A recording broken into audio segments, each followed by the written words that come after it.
So, for example, you wouldn't say that I, as a woman, am living the female lifestyle. Right. And for me, as an out gay Christian, that kind of language becomes very hurtful. To hear somebody say that I am living a homosexual lifestyle, it really belies a level of ignorance about who I am as a person and what my identity is. And it's not necessarily a malicious endeavor, but it really is something that belies a lot of ignorance.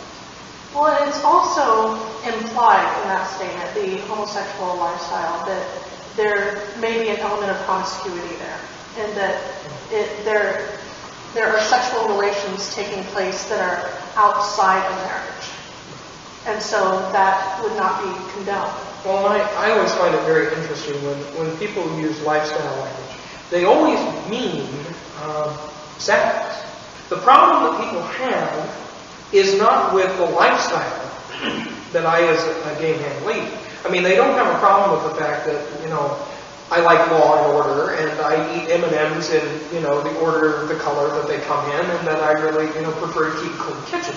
That's not what they mean. They mean they have a problem with what parts I have and where I put those parts on other people if we may one day eventually have sex. I mean, it's really a drawn-out caricature to get around a fundamental bias against who people are.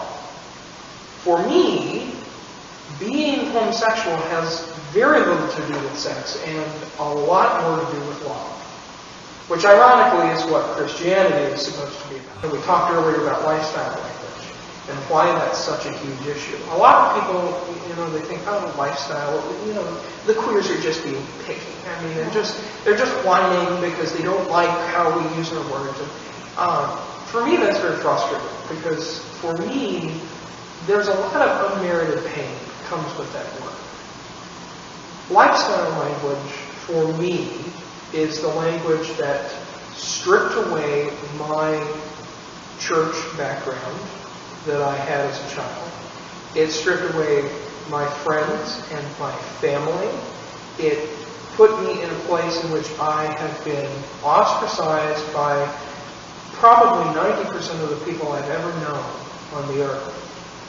And it has placed me in a situation more than once in which my personal safety was not assured. Lifestyle language beat me with bats and bricks and left me in South Columbus, half naked and bleeding in a ditch.